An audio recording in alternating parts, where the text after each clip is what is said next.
Sa muli isang mapagpalang buhay at sa oras na ito ay tayo darako sa ating pag-aaral sa isang napakahalagang aralin na ating matututunan naman sa oras na ito sa pamamagitan ng video discussion na aking ginawa. At ating tatalakayin sa oras na ito ang patungkol sa tinatawag nating mga bahagi ng liham. Alam niyo ba na napakahalaga ang liham, lalo't na hindi lamang sa panahon natin ngayon, lalo't noong unang panahon, dahil ito yung paraan para maghatid ng mga impormasyon o mensahe sa kanilang mahal sa buhay at sa iba pang mga bagay.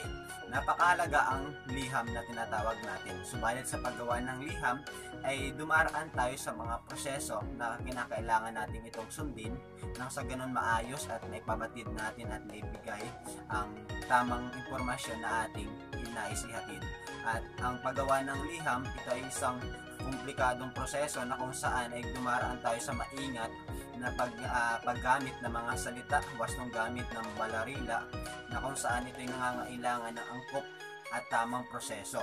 Kaya sa ating aralin sa oras na ito, ituturuan tayo kung paano gumawa ng isang liham, ano yung mga bahagi at sangkap na ginagamit natin. So malaki ang maitutulong ng pagsulat sa paghubog sa damdamin at isipan ng tao. Sa pamamagitan nito, na ipapahayag niya ang kanyang damdamin, mithiin, pangarap o agam-agam, bungang isip at mga pagdaramdam sa pamamagitan niya ng pagsulat. At alam din natin na sa pamamagitan din ng pagsulat ay nakikilala ng tao ang kanyang sarili at ang kanyang mga kahinaan at kalakasan, ang lawak at tayog ng kanyang kaisipan at ang mga naabot ng kanyang kamalayan. At ang pangunahing layunin ng pagsulat ay ang maipabatid sa mga tao lipunan ang paniniwala, kaalaman at mga karanasan ng taong sumulat. Kaya napakahalaga ang pagsulat. At isa nga dito sa ating bibigyan ng focus o atensyon ay ang patungkol sa mga bahagi ng pagsulat. Ano nga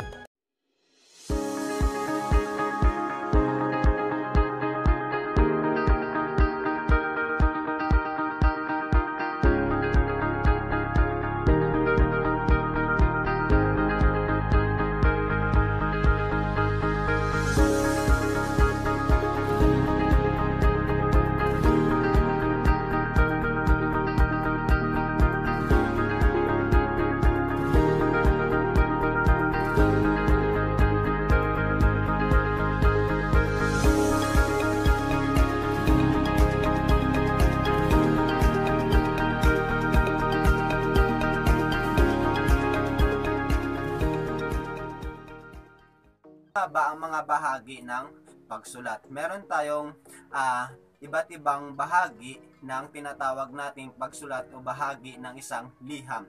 Paano tayo gumawa ng isang epektibo at mabisang paraan ng isang liham? Kinakailangan nating sundan ang tinatawag nating 5 bahagi na napakahalaga sa pagsulat ng isang liham. Una, meron tayong tinatawag na pamuhatan.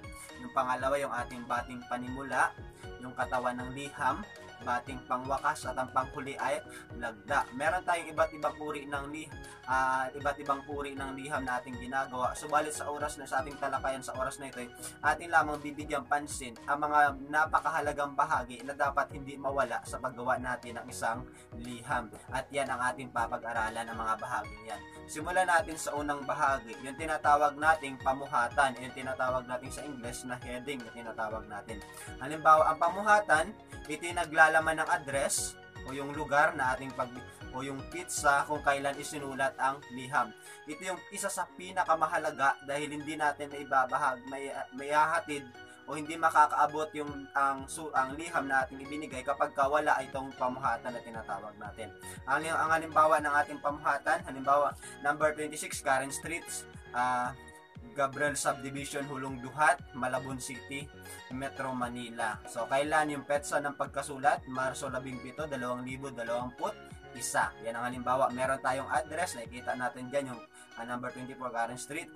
Napakahalaga din sa pagsulat ng pamuhatan yung kumpletong address o yung kumpletong lugar kung saan natin ihahatid yung ating liham. Yan, dapat kumpleto yung paglalagay natin. Tapos yung pizza, kung kailan natin ito isinulat, yan ang nilalagay sa ating pamuhatan. Ganyan lang kasimple ang gumawa ng heading na tinatawag natin.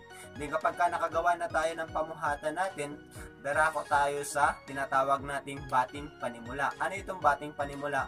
Ang bating panimula, ito ay may maikling panimula patungo sa katawan ng liham. Dito binabati ng may akda ang tatanggap ng liham. Halimbawa na lamang nito, mahal kong Isra. Yan. Yan yung tawag dyan. Yan lang pagsulat ng ating bating panimula. Ngayon naman, darako naman tayo sa tinatawag nating katawan ng liham. Sa katawan ng liham naman, sa bahaging ito nakasulat ang mga nais iparating ng may akda ng liham sa bibigyan niya nito. Ito yung kung ano yung nais mong sabihin doon sa iyong pagbibigyan ng sulat o makakatanggap ng iyong liham. Ano yung nais mong ipabatid o impormasyon na nais mong ibahagi. Halimbawa na lang sa aking ginawa. Halimbawa doon sa ating kanina yung ating greetings ay yung ating bating panimula ay patungkol kay mahal kong Isra. Tapos yung ating katawan ng liham, halimbawa, kamusta na aking matalik na minamahal? Matagal na rin tayong hindi nagkita simula ng pandemya. Nabalitaan ko na natanggap ka bilang modelo ng Your Joy. Ako ay talagang natutuwa sa iyong bagong tagumpay. Inaasahan ko na muli tayong magkaroon ng panahon upang magkita at magkausap gaya noong nakaraan. Palagi ka lang mag-ingat at patnubayan ng buong may kapal. Yan ang halimbawa ng ating katawan ng liham. Ngayon darako naman tayo sa ating pagkatapos ating gumawa ng pamuhatan, yung ating bating panimula, yung ating katawan ng liham, darako tayo sa panghuli yung tinatawag nating bating pangwakas. Sa bating pangwakas naman, sa bahaging ito, ipinapahayag ang magalang na pamamaalam ng may sulat. Nagtatapos ito sa kuwit at kadalasang makikita sa dakong kanan ng liham sa ibabang bahagi sa ibabang bahagi bago ang lagda. Halimbawa na lang, lubos na gumagalang, tapos huwag kakalimutan yung kuwet, yung bantas natin, o kaya naman nagmamahal. So, mahal kong kaibigan, kapag ang bibigyan natin ng liham ay ang ating kaibigan, yun, mahal kong kaibigan. Kapag malapit naman sa puso natin o mahal natin sa buhay, halimbawa nagmamahal, o kaya naman ay lubos na gumagalang kapag hindi natin hindi masyado malapit sa ating yung relasyon sa ating buhay. Maaaring gamitin natin yung lubos na gumagalang. Siyempre nagsisimula ito sa malaking titik bago magtatapos ito sa paggamit ng bantas na kuwit. Kuwit ang laging ginagamit natin sa bating pangwakas. Yan, pagkatapos yon ay ang ating huling bahagi na ng liham, yung lagda. Yan, nakasaad dito yung pangalan na nagpadala ng liham. Maaari ring may lagda sa ibabaw ng pangalan. Yan, isa sa napakahalaga. Kung meron tayong bating panimula, napakalaga din yung lagda. Halimbawa na lang, Sir Wilson ang ating lagda o nagpadala ng liham doon sa ating bating panimula kanina. Yon, at ito din ay nagsisimula sa malaking titik. At napakalaga din na meron siyang tinatawag nating lagda doon sa ibabaw ng pangalan. O katunayan na ito'y talaga ay meron tinatawag nating makatotohanan. Yun lamang ang mga bahagi ng ating tinatawag natin bahagi ng liham. Meron tayong pamuhatan, bating panimula, katawan ng liham, bating pangwakas, at yung panghuli yung tinatawag nating lagda na tinatawag natin. At subalit sa paggawa ng liham, matapos nating malaman ang iba't ibang bahagi, napakahalaga din na dapat nating tandaan ang mga bagay na ito sa pagsulat ng isang liham. Ano nga ba ang dapat nating tandaan sa pagsulat ng isang liham? Una, tandaan natin yung una, kinakailangan maging malinaw o clear, wasto o correct yung paggamit natin, at yung panghuli, buo ang kaisipan. Ano nga bang ibig sabihin nito?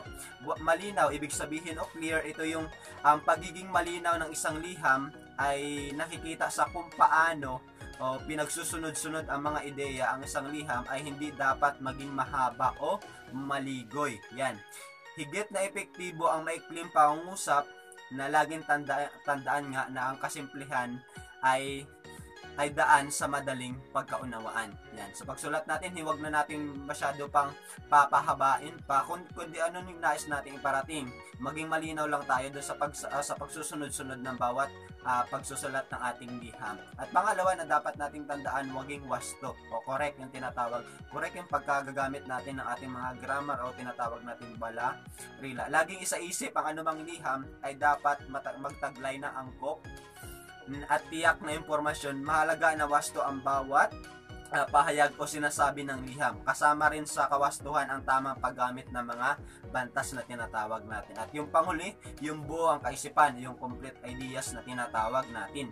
Buo at sapat ang mga impormasyon ng isang liham ay nakakatulong upang maging buo ang kaisipan at ideyang nais ipabatid nito.